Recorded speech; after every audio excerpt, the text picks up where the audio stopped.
Hello again, everybody. Yes, I know, it's been 3 months since I did my last Game of Thrones review. I've been way sidetracked since Christmas, basically. So yeah, I got the book set, and yes, I'm now one of those people who've read all the books. But don't worry, because the books probably aren't going to have a whole lot of bearing on the rest of the show, but we'll get into that a little bit. But yeah, it's been 3 months since I've done a review, but I was reading the books, I was playing the Telltale Game of Thrones game, I was doing Guild Wars 2 stuff because I got back into that game, and I've just been very sidetracked. And then the stuff I was hearing about Season 5 kind of had made me wary of whether or not I'm going to enjoy Season 5. Then recently, I saw an article that Dave and Dan are still claiming they're going to end the show the same way as the books. They're still saying it's going to happen. So we're just going to have to see, won't we? Anyway, yeah. So I probably am not going to get done with all the retro reviews before Season 5 starts because it's only 6 days away. Yes, I know, it's 6 days away because today's my birthday and it starts on April 12th. But anyway, yeah, it's only 6 days away, so I'm really probably not going to have time to get all the retro reviews done. I still plan on doing them all, but they're probably not all going to be done before we're into Season 5. Anyway, where I left off was at 207, so this is 208, and it's The Prince of Winterfell. And, like I said before, I always considered myself a show watcher, and now I've read or listened to the audiobooks for all 5 books. So I'm still going to keep it spoiler-free, but now I know where things were meant to go, but where they're going to go in the show is anybody's guess. Anyway, yeah, we're going to jump right back into this since the screen caps are moving right along here. We start this episode. This is right after, Theon had taken over Winterfell and all that fun, and they went in to chase down Bran and Rickon, and then he has these 2 little boys' bodies up hanging at the Winterfell gates, which pretty much tells everybody that's what he did to Bran and Rickon. But as you can see in the very first scene, he was shooting down ravens, so nobody could get any word out to anybody from Winterfell about what has gone on there. So nobody knows that Bran and Rickon are dead, except the people there. And he has called Yara to bring reinforcements, his sister Yara. I'm going to have trouble not calling her Asha, because it was more recent that I was hearing her referred to as Asha than Yara, because in the book she's Asha. But Yara, he called her to bring reinforcements to help him hold Winterfell, and this is her arrival with a lot less people than he had asked her to bring. And this is basically a little scene where Yara tells him flat out that he's an idiot for doing this. She basically pretty much lays it down for him, saying he's made a huge mistake by supposedly killing Bran and Rickon, and now every single man in the North is going to want to kill him because they are allegedly the last 2 Starks that anybody knows about. And now that they're dead, there went all their leverage over anybody who might want to attack them now that Bran and Rickon are supposedly gone. And I'm assuming you've watched this whole episode, if you're watching this now, so you know what's really going on with Bran and Rickon.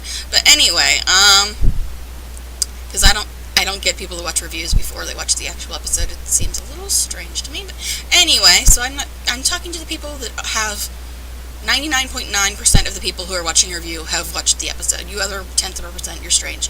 But anyway, I don't know. I don't get why you'd watch a review without watching it. But anyway, Yara is basically telling him that everybody's going to want him dead for this, and he's made a huge mistake, and she's not going to help him. She's come to bring him home because she doesn't want him to die so far from their home, because that, I think, sort of ties into their whole drowned god religion, where the sea is like their paradise, and I guess you have less chance of getting there the further you are from the sea, and Winterfell's miles and miles from the sea, as she points out. So she's telling him, don't die here, because that's what's going to happen if you stay here and you try to hold Winterfell. You're going to be killed, because everybody in the North is going to be out for your blood now that you've done this to Bran and Rickon. And she's being, really cruel and, talking down to him and telling him he's an idiot, but she's doing it out of fear that she's going to lose him. Because remember, she's already lost her mother and her 2 older brothers, according to the backstory. And even in this part, she says that they both loved their mother and they endured their father.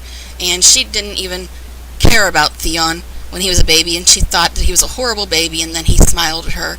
And she tells that little story, how it brings it back around to, you're the only family I have left other than our horrible father, and I don't want to lose you too for your own stupidity, is what she's basically telling him here. So Yara is trying to save Theon's life in this part. Honestly, that is what this is about. She goes about it in a very acerbic way, but that's what she's trying to do here. She's telling Theon, get out while you still can, because this is going to sign your own death warrant if you stay here and you try to hold Winterfell. And that is what she's trying to get through to him, that he needs to get out while he still can. And that's basically the gist of this whole scene. He's determined to stay there and try to hold Winterfell, and even his own sister, who's, this warrior in her own right, is telling him, no, you can't do this. You cannot do this. You're going to die or something if you try to stay here. And she's trying to save his life here, even though she's going about it in a very, blunt, brutal kind of way. But that's their culture. They are very brutal warrior types, and she's basically,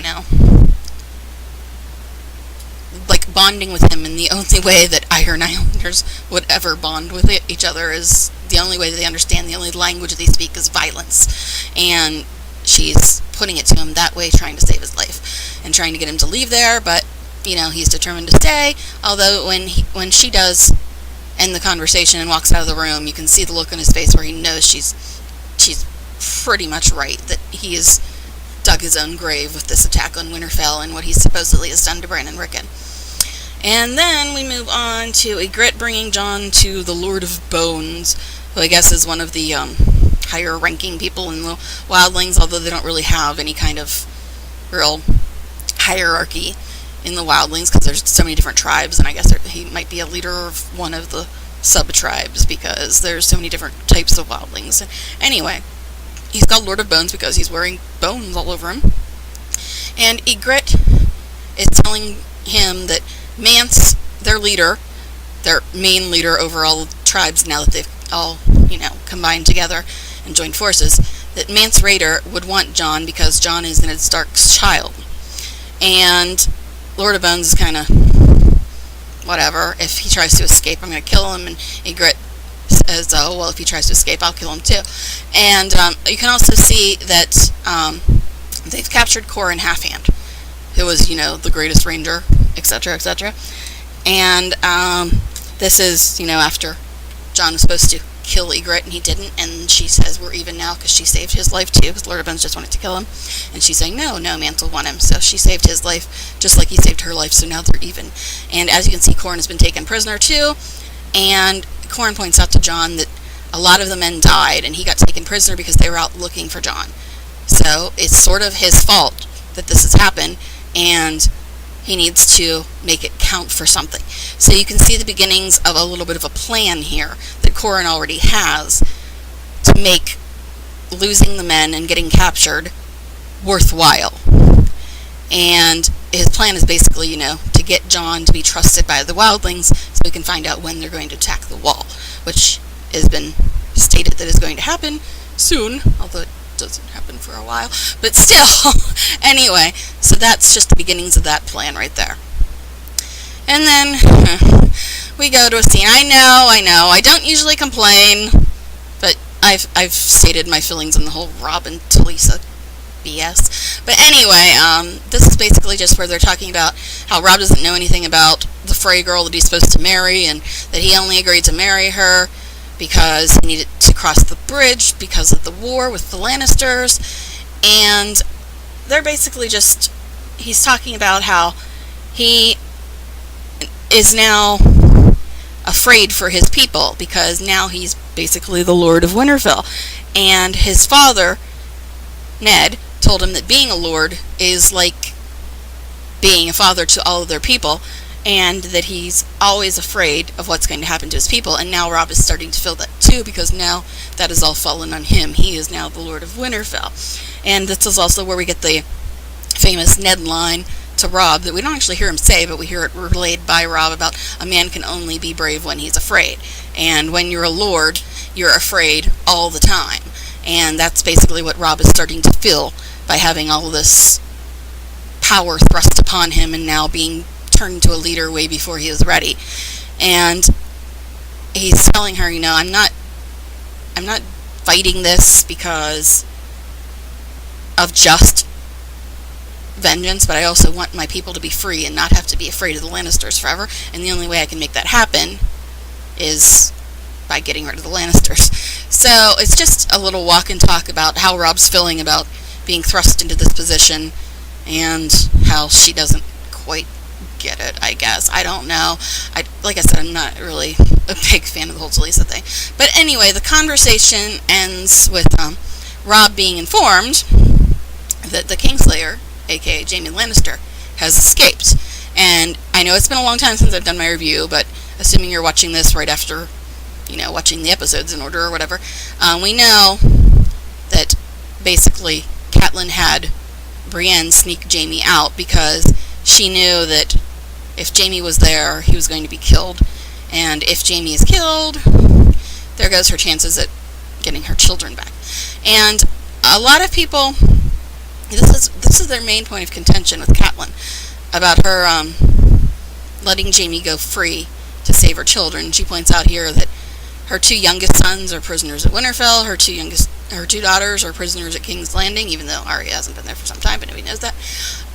And that only one of her kids isn't a prisoner, and she wants to save them, and the only way she can think of to save them is by letting Jaime go free to hopefully make the Lannisters let her children go, instead of trying to use them as leverage against the Starks for having Jaime. And Karstark's here having a fit about his one son died in the war, and his other son was the one that Jaime killed when he tried to escape the first time, and he just wanted to get vengeance on Jaime. And although I really don't like Catelyn, and yeah, this does cause a lot of problems, but I do like her one line where she says that killing Jaime Lannister won't bring Karstark's sons back, but letting him live might give her daughters a chance. So, I like that line, even though, there's probably better ways this could have been gone about. And now, basically, this turns Catelyn into her own son's prisoner, because it's technically treason, because they're considering Robb the king in the north now, and she went against Robb's wishes by letting their prisoner of war go free. I know it's causing problems, and I can also see where Catelyn's coming from, because honestly, I like Arya better than any of her other kids. But anyway, still, basically she just gets taken prisoner because I'm disobeying Robb, and he sends people to go get Jaime. And then we go to see what is up with Jaime and Brienne on their little trip. It's a really kind of short scene. Basically, it's just Jaime trying to provoke Brienne into making a mistake and letting him escape. He's basically taunting her and picking at her, and trying to goad her into messing up and being careless. But as you'll see, the more you see of Brienne, she's not that easily shaken by taunts and things like that, because she's had to deal with it all her life because of the type of person she is. But Jaime's trying, he's trying to get her to mess up, get on her bad side, so she'll get so angry she wants to fight him, because he knows, or assumes anyway. We don't really see a full fight between Jaime and Brienne. There's a little something later, but it's not really a full-blown fight. So she's just not being shaken, because she's used to being taunted all her life. And he also has a little line here where he says there's only 3 men in the kingdom who might have a chance of beating him. And it makes you wonder which 3 he considers his equals, because there's a few very renowned fighters in the kingdom. And I'm just wondering which three Jaime considers his betters. I mean, there's a whole thing online about the best fighters in Westeros, and I'm sure that they're at the top of that list. But it's interesting that Jaime still has quite a high opinion of himself and assumes that, he could take Brienne just because, she's a woman. She's a very large woman, and she's obviously a fighter, but he's just basically, trying to get her to mess up so he can get the better of her and make his escape that way. And that's basically just the beginning of their little road trip together. And a lot of people really enjoy the Jaime and Brienne scenes because they play off of each other so well. Nikolai and Gwendolyn, and I think Gwendolyn's actually an inch taller than Nikolai too. She's big. The thing is, if you see her off screen, she looks nothing like Brienne. She's actually quite pretty. They just really, really ugly her up and put her in all these layers of armor and everything, but when you see her out of costume, out of character, she's actually quite stunning. She's like, I think she was a model or something, honestly. But she probably loved it when she got this job because they said, yeah, sure, put on weight, we want you to. But yeah, so they just got really good chemistry together. Even though, they're enemies, they just work really well off of each other, and their scenes are very, very amusing as they go on through the season. Anyway, our next scene is another one of Tywin's war councils, and he's talking about how, well, of course, Arya's listening to every word. Arya, the little spy that she is now. He's talking about how King's Landing can't take Stannis, and that Stannis is about to attack King's Landing, and Robb is near Casterly Rock, and so Stannis is about to attack King's Landing, and Robb's supposedly going to attack Casterly Rock, and he's trying to decide which one to go after, because he knows that King's Landing can't fight Stannis, because most of the armies are off already fighting, and King's Landing's not exactly at their full strength, and plus Joffrey's in charge, and you know how good of an idea that is. And so he's basically trying to decide, does he help King's Landing, or does he try to save Casterly Rock, which is the Lannisters' stronghold, their, ancestral home, or whatever. And he's talking about how Robb's a boy who's never lost any battle, so he doesn't know better than to risk attacking Casterly Rock, because he has never had to lose yet. And he basically ends up leaving it where it sounds like he's going to go after Robb to try to protect Casterly Rock, which doesn't seem that far-fetched, considering the Lannisters are me first kind of people. But at the same time, the Lannisters are also, in charge in King's Landing, so it does make a pretty good argument for, is he going to go help Casterly Rock, or is he going to go help King's Landing? But the way he leaves it is, Arya assumes he's going to attack Robb, and what he does is he leaves the Mountain in charge at Harrenhal. The Mountain, Gregor Clegane, who's a lot worse in the books. You barely get any of them in the show, but he's done all kinds of horrible things in the books. But anyway, we'll get more of him towards season 4. But yeah, he's a really not nice guy. Anyway, he gets left in charge of Harrenhal, and Arya gets left there behind instead of, being dragged along with Tywin, because after all, she's just a little servant girl. She's nobody important, right? But anyway, so when Tywin decides he's going to march at nightfall so that nobody sees him coming or whatever, then Arya, she gets kind of panicked because she assumes he's going after her brother Robb, and she goes to find Jaqen immediately as soon as Tywin leaves, and she has another little run-in with Rorge and Biter, the ones that were in the cage with Jaqen, and now they know she's a girl, so, and she asks them, then she asks Hot Pie and Gendry if they've seen Jaqen. She's looking all over for him. She basically wants to find him right away, right now, because, as you know, Jaqen says he was going to kill 3 people for her, and there's a third name that she hasn't named yet, and she wants him to go kill Tywin, so Tywin can't go after her brother. So she's desperately hunting for Jaqen, and is having a little bit of trouble finding him. So she's kind of panicking here because she thinks that Tywin's about to go kill her brother, and she's already, lost so much, and Jaqen is her only hope, really, because she sees that Jaqen is a capable assassin. So if anybody could get to Tywin, it would be Jaqen. So she wants to find him before Tywin gets away, so to speak. So there's Tywin leaving, and obviously Arya has not been able to locate Jaqen, and he was basically her last hope for, saving Robb from Tywin's forces. So she's got kind of another blow there, where what she thinks is her only hope of saving her brother just went out the door, and she can't find the person who could help her. So anyway, that's just a little bit of how Arya's left at Harrenhal, and Tywin is off and away. And now we get back to Qhorin,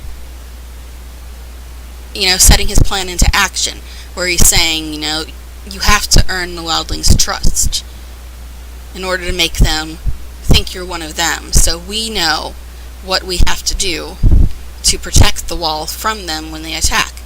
So he's setting it up like him and Jon are actually enemies, so the wildlings think that, so that maybe they'll be more inclined to trust Jon. And now we get back to another Tyrion and Bronn scene. Oh, jeez. These scenes, always so funny. They're like an old married couple. They're just hilarious. But they're chatting, and Tyrion's all stressed out, reading all these books about, different battles and sieges in Westeros history, trying to figure out how they're going to deal with Stannis, because he's almost there. He's like days away from attacking King's Landing at this point. And right now, King's Landing is, Cersei and Joffrey and Tyrion to a lesser extent are the only ones there to, try to protect from this huge battle that's about to happen. And I do mean about to happen this time. It's not like the Wall battle where they talk about it for a long time before it happens. This battle's actually about to happen. Not this episode, but the next episode's the 9th one. Anyway, so they have a little argument about how Bronn is now the commander of the Gold Cloaks, and he doesn't want to wear a gold cloak, the City Watch, the Gold Cloaks, and he says that, the Gold Cloaks slow you down, it catches the light, and that's why he's not going to wear a gold cloak. He says, no, I don't care. Even though I'm in charge of Gold Cloaks, I'm still going to dress this way, like a sellsword, because that's what I've always been, and that's what's worked for me. And so it's really just a little half-hearted argument, because Tyrion's just, picking on little things because he's so stressed about the fact that Stannis is about to attack them, and they have no plan whatsoever on how to, stand up against Stannis. And basically he wants Bronn to help him come up with something. Bronn, he's a sellsword. I mean, yeah, he's a good fighter, and he's pretty crafty, but still, he's a sellsword, but he's Tyrion's last hope. And then, they have a little gag about the name of the author of the Great Sieges of Westeros, but that's kind of funny, but not really that important in the scheme of things. Anyway, Varys comes in, and he compliments Bronn's command of the Gold Cloaks, and says, that we've had a marked drop in thievery since Bronn took over. And Tyrion's like, oh, no, I didn't hear about that. How'd you manage that? And Bronn says that, they rounded up all the known thieves. And Tyrion's like, oh, for questioning? Bronn's like, no. Basically, they just rounded up and killed all the guys that were known to be thieves. And he says that, now he doesn't have to worry about the unknown thieves, but he has a pretty good reasoning behind this. I mean, yeah, he just rounded up a bunch of people and killed them, but his reasoning behind this is if there is a siege, you do not want thieves inside the walls, because what they do is before the siege happens, they steal all the food, so that by the time the siege is over, everybody's starving and has to go to them, and they become super rich because they have the one commodity that everybody wants. So he's actually pretty intelligent in the way he, enforces things in King's Landing, because of his worldly knowledge of the way things are.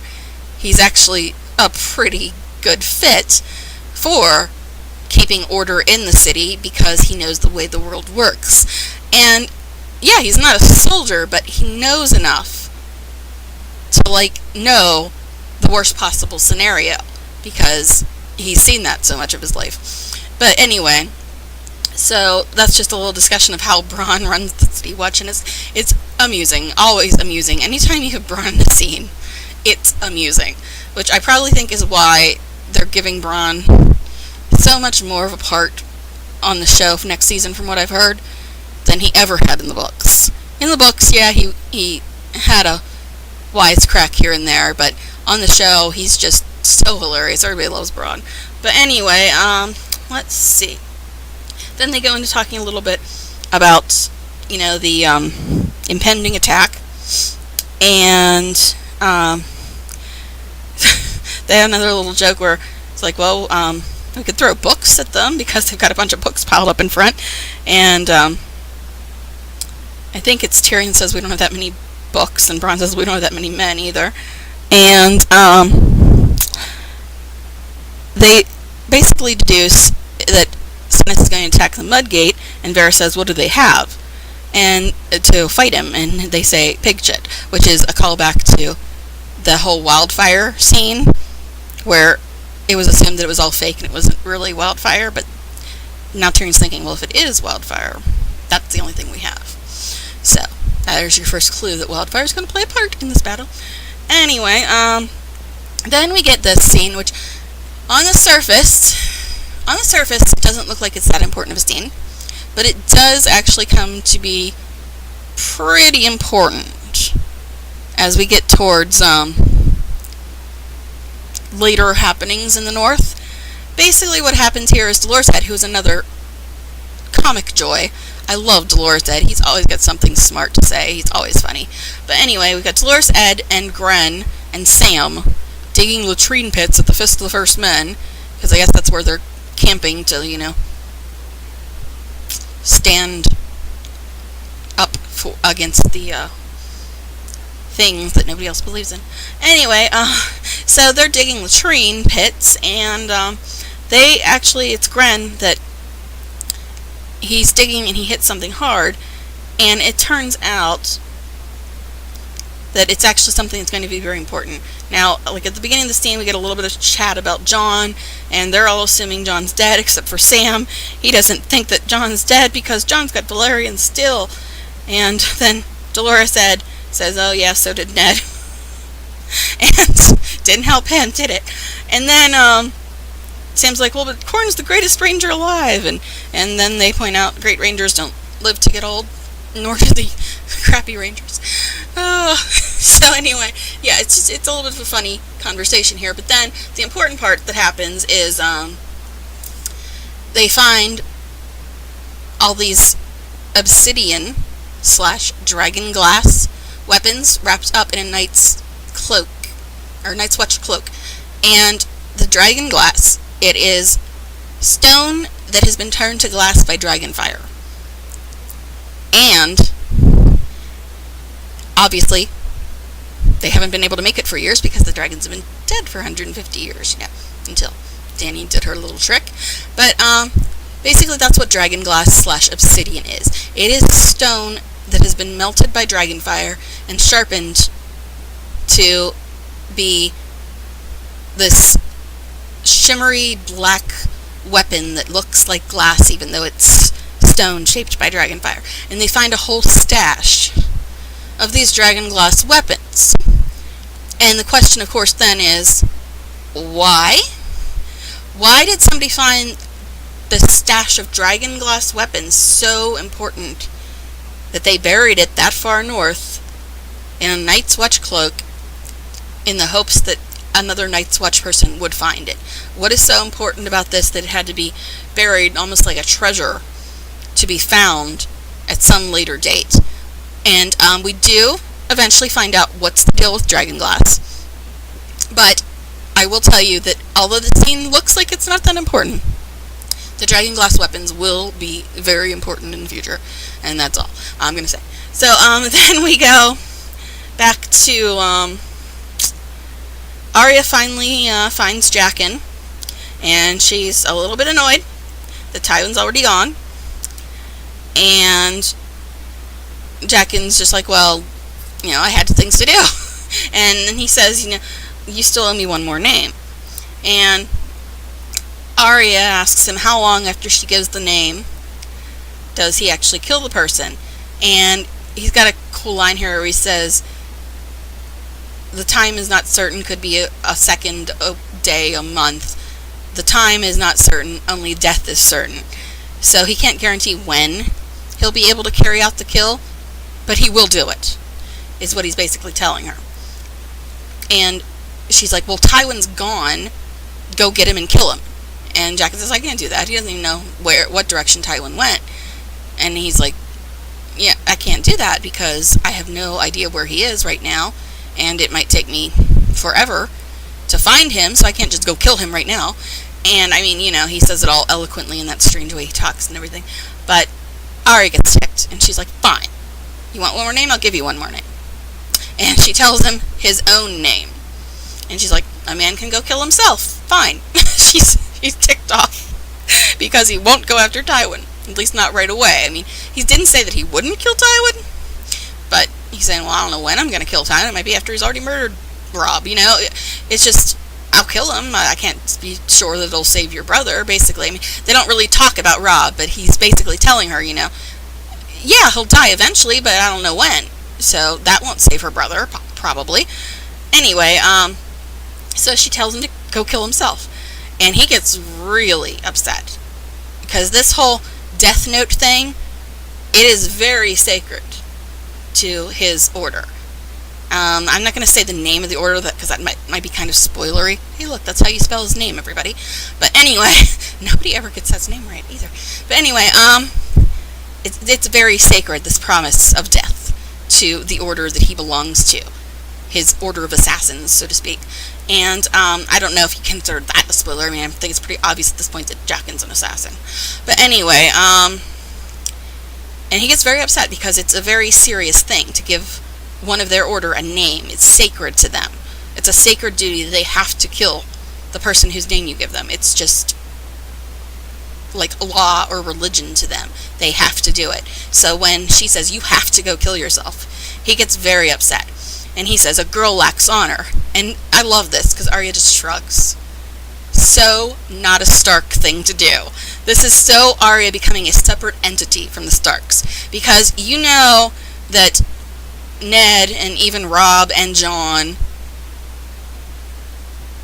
and even kind of Catelyn, but not, they all were all about honor, And when when Jaqen tells Arya that she lacks honor, she just shrugs. She's like, yeah, so what? I don't care. It's such a clear division. I'm no longer Arya Stark. I'm this new creature, and I don't care about honor.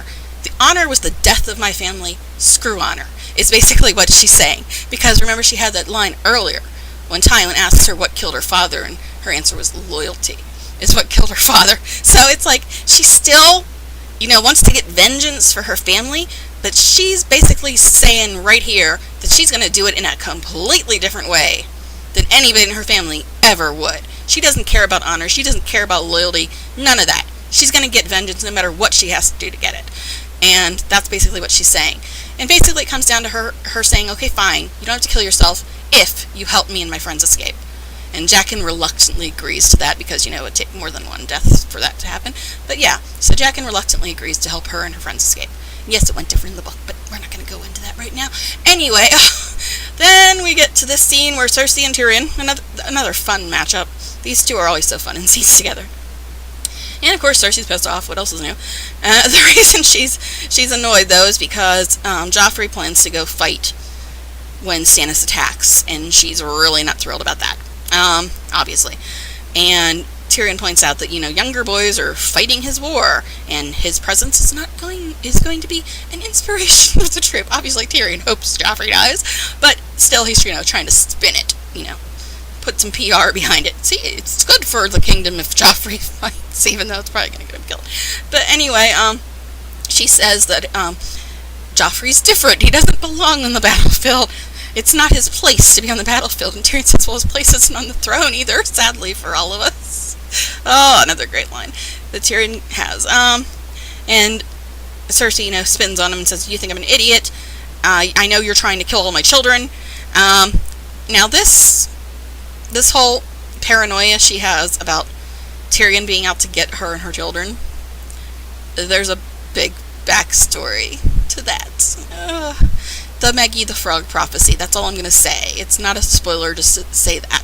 Basically, Cersei got a prophecy when she was younger that deals with her family, her brothers and her children and her marriage and all that. And I'm not going to talk about a lot of it because I'm pretty sure they're covering it in season 5. But everything she says and does, you can see is a direct response to hearing this prophecy when she was a child.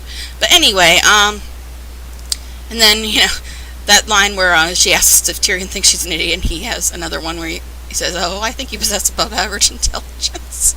Oh my goodness. But yeah, she's like, you shipped off my daughter, and now you want to send her eldest son to the battlefield to be killed, and then she all of a sudden, gets this, conniving look on her face and says, Varys is so dangerous because he's not a real man, because, he doesn't have his parts. He's not a real man, so you don't know what he wants. But since you are actually a male Tyrion, I know what you want, I know what you care about. And this is where she tells him that she has captured his whore, aka his girlfriend. And she basically says to him that everything that happens to Joffrey, injury, death, whatever, everything that happens to Joffrey because of being on the battlefield is going to happen to Tyrion's girlfriend, his whore. And that's how she's going to assure Joffrey's safety, by threatening the one person that Tyrion loves. And she says that, she's got her, and that's what's going to happen if anything happens to Joffrey. And so, yeah, what ends up happening here is Tyrion is a bit shaken, but, he's just like, okay, this is Cersei, she's probably lying. It's like, well, how do I know you haven't killed her already? He's trying to, not show how upset he is by the idea that she may have captured Shae and has hurt her. And Cersei says, oh, do you want to see her? And so she brings in Tyrion's, his love interest. And also there's that little line where she refers back to that story that Tyrion told Shae about the girl he married, and says, oh, did you marry this one yet? Father will be so pleased that you haven't. But, so that's when he says, you probably already killed her, right? He's trying to act like he's not shaken, but kind of is. And so he demands to see Shae. He doesn't use her name, thankfully. But, so Cersei tells her men to bring in Tyrion's whore. And she also points out that the reason she has found his whore is because of the Lannister lion necklace. And if you pay a lot of attention to details, that's probably the giveaway that it's not Shae. Because we never saw him give Shae a lion necklace. Not saying that he didn't, but we did see somebody else with that lion necklace. And it was another whore. And that's who they bring in. And it is Roz. So once again, for all those book people, I'm still considering myself not a book person, even though I've read to the end of Dance of Dragons now. But all the people that hate Roz just because she's not in the book, again, they're giving her more of a purpose to serve than just some random whore who gets naked when they need a girl to get naked. So, yeah, it was another girl in the book that Cersei captured, but she's not on the show. So Roz is filling that place as well, that character's shoes as well. Anyway, so they bring in Roz, and she's obviously already been roughed up a little bit. But, then Tyrion and Roz both kind of play along here. Like, okay, nobody wants to give it away. Roz is just following Tyrion's lead. But, they're both playing along like Cersei actually did capture the right girl. And this is our first, the reason I say first is because it's going to get repeated a lot. This is the first time, after Roz is escorted back out, after they play along that Roz is the girl that Tyrion cares about, after Roz gets escorted back out, this is our first time we get this lovely line that does get repeated a lot of times throughout the course of the show, is Tyrion says to Cersei, I will hurt you for this. There will come a time when you think that you're happy and safe, and your joy will turn to ashes in your mouth. See, I don't even have that written down, and I've got it memorized. That's how often that line crops back up. So this is the first time, I believe, that we get that line. Now, also, if you remember, when Tyrion shipped Myrcella off to Dorne, Cersei said something to him along the lines as, I hope someday there's somebody you truly love and I'm going to take that person away from you. So it's kind of a callback to that scene. And then there's going to be a lot of callbacks to this scene as the show goes on. Because of that line that Tyrion says to Cersei about, the joy turning to ashes. And then he, after his encounter with Cersei and seeing Roz taken prisoner, he runs back to go check on Shae, and he's obviously very upset and panicked about her safety and his own safety, and just seeing how low Cersei will sink to try to get even with Tyrion. But really, it's like Joffrey wants to be on the battlefield because he wants to sound like he's a badass. But the second he sees battle, we'll see how I'll like it then. But yeah, this is just Tyrion realizing how low Cersei will go to hurt him, and he warns Shae that they need to be more careful because people want to hurt him. And of course, Shae's saying she's not afraid, and she's just not hearing this. This is the beginning of Shae's turn where a lot of people really started to dislike her, because a lot of people really, really disliked Shae from this point forward, because Tyrion keeps telling her, trying to warn her, trying to get her to stop insisting on keeping herself around and in the presence of these people, and she's just not hearing it. She's not listening to it. She's acting like none of this is serious, and she's not going to worry about anything, and nothing's a problem, and she acts like none of these dangers are real. No matter how much danger there is, she keeps not getting it through her head. And this is just the first example of that. And there's also, after watching the 4th season, there's interesting callbacks in this scene. I'm just going to say the line, but I'm not going to really say anything more about it, is that Tyrion says that he'd kill for Shae and expects he'll have to before this is over. And just keep that in mind, because that sentiment is brought to the forefront a little later, like in season 4. But anyway, then we get to Robb and Roose Bolton, and his very reduced war council. It's just him and Roose, because Roose is like his right-hand man now that Theon's gone. Yeah, Robb.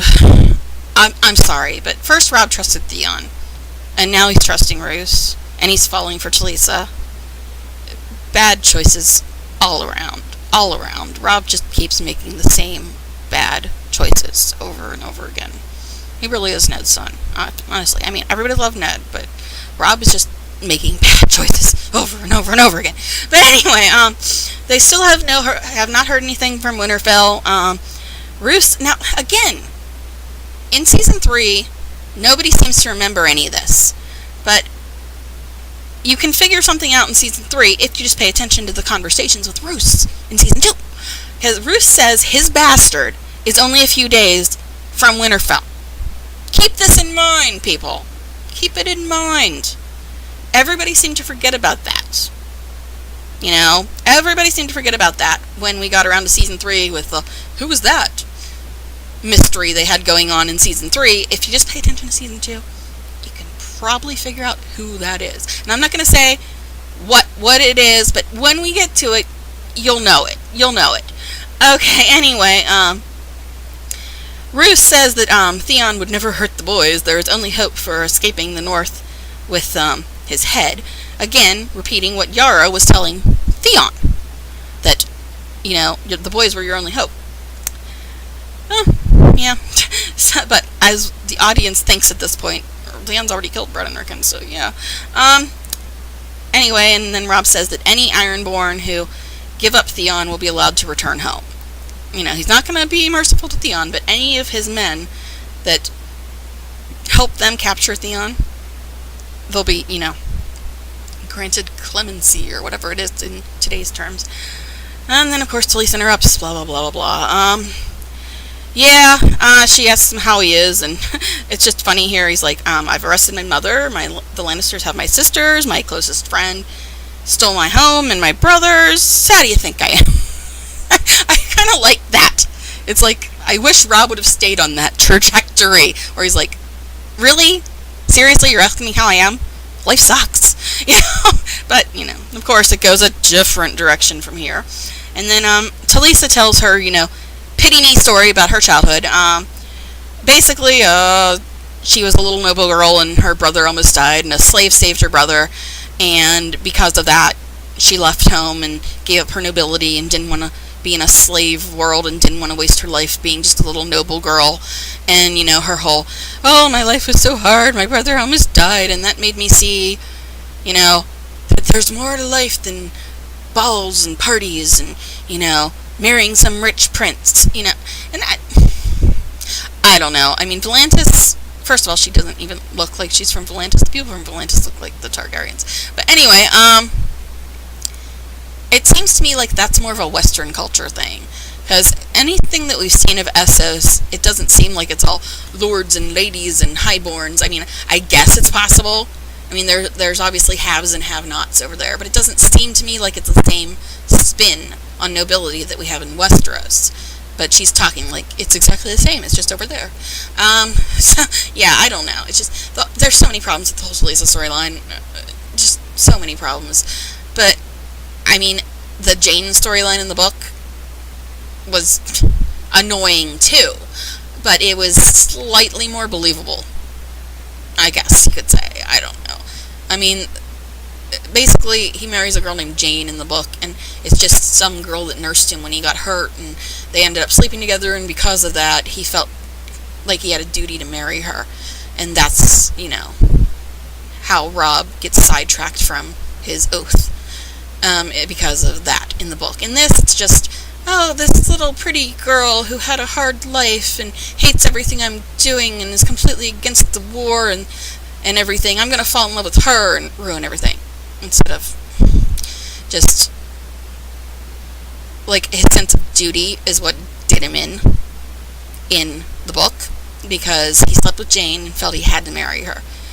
In this, it's just, oh, she's pretty and she's got a sad story and now I'm in love. It devalues his character, in my opinion, because it was almost, he knew that he was messing up by marrying Jane, but he felt compelled to do it because of his sense of duty. And that made him a stronger character, in my opinion, because he still had a sense of duty. In this, he's just acting like an idiotic teenager in love. I don't know. It's just a lot of people have the same problem with the change in Rob's romantic storyline. It takes away from his character the way they do it in the show, I think. But I mean, yeah, he still screws up in both the book and the show with some girl, but it's a very different lead up to that monumental mistake. In the book, there's a reason for it. It's still a mistake, and he still shouldn't have done it, but it's a lot better reason than, oh, she's pretty and I'm in love. It's just, he should be smarter than that, if you know what I'm saying. He should be smarter. He should know better, I think, is what I'm trying to say. And in the book, he knows he was messing up, but he felt like it was his duty to be with Jane because of taking her virginity or whatever. And, I mean, it's still a pretty lame reason, according to today's standards, but yeah, it made a little more sense in the book. Alright, anyway, and then we get back to Harrenhal, and Arya and Hot Pie and Gendry waiting for Jaqen to help them escape, because remember, she got him to agree to help them escape in order to unname him so that he wouldn't have to go kill himself. So this is them waiting for Jaqen to help them escape, and they're watching and waiting and watching and waiting. And it's funny because obviously Jaqen moves about without anybody noticing him, and they're like waiting for some big huge sign or whatever, and they're discussing, okay, so what are we waiting on? What are we supposed to be watching for? What's our sign? What's our signal? And finally, she's like, okay, let's just do it. Let's just go for it. Let's just try to go and hope Jaqen will save us. And basically, they start slowly inching their way through the gates and find out that all of the guards, every single guard, has been murdered. And is just pinned to the wall like they're still on guard duty. But Jaqen's killed them all without them even seeing him doing this. They were sitting there watching and waiting for a signal. They never saw a thing, but all the guards are dead. So yeah, that goes to show you exactly how amazing of an assassin Jaqen really is. They were sitting there watching and waiting and didn't see a thing. So yeah, Jaqen is a force to be reckoned with. If he doesn't want to be seen, he isn't going to be seen. If he wants to kill a whole boatload of people, he's going to be able to do it and not even be detected by anyone, even people that are watching and waiting for him. So yeah, it is kind of amusing how they did that. Yes, in the book it was different. I actually like it either way. It was a little more jarring in the book because Jaqen, I think, just helped her rescue some Northmen from the dungeons or something. It was the whole weasel soup thing, which everybody loves. I'm just like, whatever. I only read it once, but whatever. So they used hot soup to, get rid of the guards and help some Northmen escape, and then that's how Jaqen helped her. And then Arya ended up actually killing the guard herself with her own bare hands to get out of there. And she's got that really eerie line at the end in the book where Gendry and Hot Pie see that she's killed this guard with her own bare hands, and they're like, what have you done? And she looks down at her hands that are covered with blood, and it's raining. She's like, what? The rain will wash it off. And that's her only reaction to her first legitimate murder. So yeah, it's kind of cool in the book, but it's kind of cool the way they did it in the show too. It was like, is a lot more meaningful for Arya's storyline in the book, but it's still kind of cool the way they did it in the show. So I could go either way. But anyway, moving on. Stannis and Davos on their ship to King's Landing, and Stannis is talking about how everybody's always looked down on them and devalued them and treated them like they weren't as important as they are, and how Davos is, saved Stannis' whole army at Storm's End. We get a little bit of a backstory about the siege at Storm's End, where Stannis and his men were holding Storm's End for Robert during the fight with the Targaryens when Mace Tyrell that's Loras' dad, was actually, sieging Storm's End because he was fighting on the side of the Targaryens, and Stannis was obviously fighting on the side of the Baratheons, because he is a Baratheon, and they were under siege so long they were all starving, and they were eating the cats and the dogs and the horses, and they were about to have to eat each other, and Stannis' wife, who we always seem to forget exists, considering he's like having demon babies with Melisandre. But anyway, she's horrible anyway. We don't meet Selyse yet, but she's horrible. Anyway, I like his daughter though. Anyway, we'll get to them later. So they're talking about how, they've always been looked down on, even though they were better than that, and Davos saved them all, and Stannis always did his duty and always obeyed Robert, and then got screwed over by Robert leaving Storm's End to Renly, and he always has hated Robert for that, and he wants to know why Davos is still, not as hardened, as cynical, why Davos doesn't look down on the people that treated him inferior, like he was inferior. And Stannis does nothing but feel that bite and that sting of, being treated less importantly than he felt he deserved to be treated. And Stannis is having a different reaction to that treatment by his brother and everybody. Robert, who's not even dead. Actually, both brothers are dead now, thanks to demon babies and wine boys. But anyway, so yeah, Stannis is trying to get why Davos isn't as hardened and isn't as cynical and doesn't have as much hatred in him. But he's saying because Davos is kind of a balance to the way he feels, he's going to end up making him hand once he becomes king. Because, Stannis is all about, I'm the rightful king. Only if you think Robert had any right to the throne. And people say that, that Targaryens weren't rightful kings either, but it's like, before the Targaryens, there was 7 different kingdoms.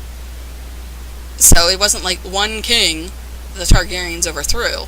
They just, got rid of all the state senate and congressmen to install a president, if you want to think about it that way. Anyway, moving on. We got back to Joffrey saying, they should go attack Robb Stark's army because they're distracted because of the attack in Winterfell. And Tyrion's like, you do know Stannis is about to attack us, and you want to send troops up north? No. And Joffrey's all acting like, I'm not afraid of Stannis. If he comes to King's Landing, I'll ride out and meet him and give him a red smile. And, because Stannis never smiles. But, then, after Joffrey walks away, Tyrion and Varys are like, I'm sure Stannis is terrified. Okay, because, they both have the similar opinion. Joffrey, really? So anyway, they're just, talking about this whole impending attack, and Tyrion starts thinking about what Cersei said, and he's like, seriously, Varys, what do you want? And Varys is like, well, if I'm going to tell you my secrets, you have to tell me yours. And it's they have an interesting chemistry between them as well. And Tyrion points out that when Jaime was 16, he was the youngest man of the Kingsguard. When Cersei was 19, she became queen. Yes, for all those people that don't seem to know how old Cersei is, they say it right there.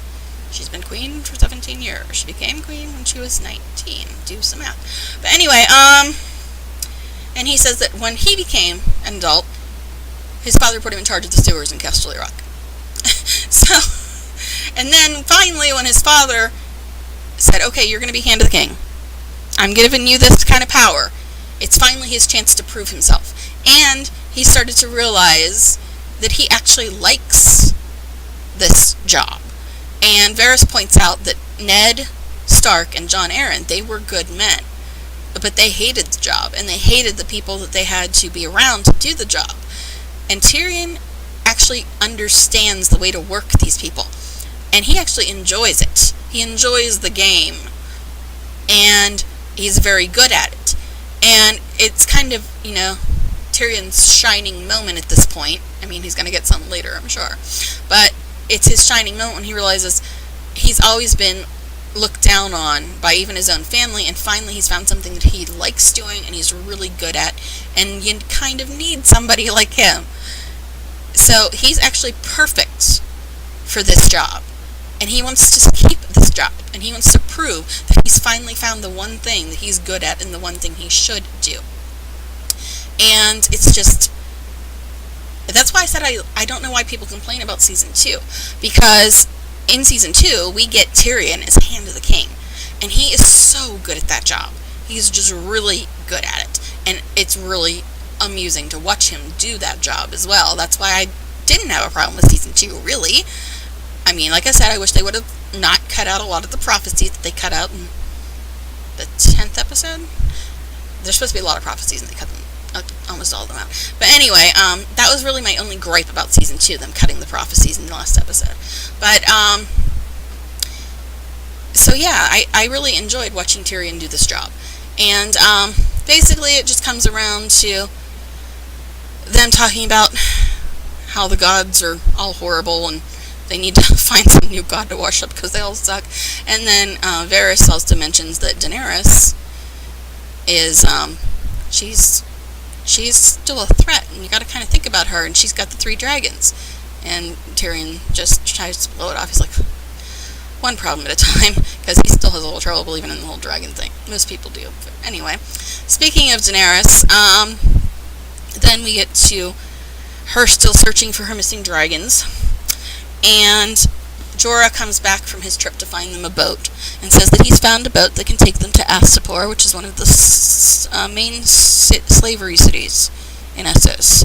And he wants them to get out of Qarth now and just leave before things get even worse, because, in the last episode, or maybe the one before, I think it was the last one, I don't know, it's been a while since I watched the episodes before this one, but, all of her people were killed pretty much, except for like a couple. And Jorah's saying it's dangerous. We got to get out of here. We got to get out of here now. Sorry, sound stopped again.